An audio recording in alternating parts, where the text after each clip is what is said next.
Ongolo Kante is one of the most popular footballers in the world. I mean, is it even humanly possible not to like him? Here are 10 things you didn't know about the king of the ball winners. 10. Worked as a garbage collector. Now, it's often said that Kante does the dirty work on the pitch. Well, when he was growing up, he literally did do the dirty work. Kante was raised in the suburbs of Paris with his mum, dad, 3 brothers and a sister. His dad tragically died when he was young, and as the oldest child, Ongolo felt a strong sense of responsibility. To help out the family, he reportedly took a job as a garbage collector. Kante apparently used to walk for miles looking for waste that he'd take to recycling companies in return for a bit of cash. The man himself has never actually confirmed whether the reports are true or not, but all that walking would definitely explain how he got his unbelievable stamina. 9. Went to a fan's wedding. Now, everyone knows how shy and humble Kante is. Unlike a lot of footballers, he doesn't seek out the limelight. While other star players are seen wearing £1,000 suits at glamorous celebrity weddings, Kante prefers to be more low-key. After Ongolo had eaten at his restaurant, a Chelsea fan called Frank Khalid invited him to his daughter's upcoming wedding. No one actually expected him to turn up, but when the big day rolled around, Kante was there at the ceremony. He stayed till the end and he was so nice to everyone and took selfies with the guests, Khalid explained. 8. Almost played for Mali instead of France. Kante's parents emigrated to France from Mali in 1980, 11 years before he was born. That means he qualified to play for the Mali national team. A lot of players are eligible to play for more than one country. The difference with Kante is that he came very close to throwing his hat in the ring for Mali.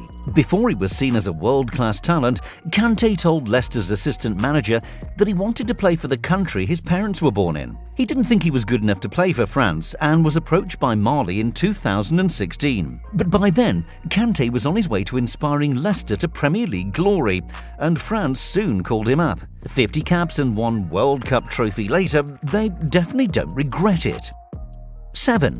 Went to a random Arsenal fan's house. Now, there's no love lost between London rivals Arsenal and Chelsea, but if anyone can bridge the gap, it's Ongolo. After a game in 2018, Kante was supposed to get the Eurostar from London to Paris. He missed his train though and headed to a mosque close to St Pancras Station instead. When he was there, he met an Arsenal fan who plucked up the courage to invite Kante back to his house. Amazingly, Ongolo said yes. They spent the evening playing FIFA, eating chicken curry and watching Match of the Day. Even Arsenal fans love Kante. 6. Wanted to run to training. Kante's energy on the pitch is unreal. Just ask Steve Walsh, Leicester's former head of recruitment. People think we play with 2 in midfield, he said after the Foxes won the Premier League. I say no, we play with Danny Drinkwater in the middle and with Kante either side. During his time at Leicester, Kante wanted to run to training so he could improve his fitness even more. The other players were stunned when they heard this. They persuaded him to drive instead, but all of them were amazed by his dedication. 5. Still drives a Mini Cooper. The car park at Premier League training grounds look a bit like outdoor showrooms for supercar makers. You'll see Ferraris, Bentleys, Range Rovers and Lamborghinis all lined up next to each other. Down at Chelsea's training facility, it's a bit different. You'll spot a Mini Cooper among the sports cars. No, it doesn't belong to the tea lady. It belongs to, N'Golo Kante. It's not really a surprise when you know what the Frenchman's like. He doesn't believe in showing off, and in his eyes a Mini Cooper does the job just fine. Amazingly though, it's the exact same car he first had at Leicester 6 years ago. Even some non-league footballers change their cars more often.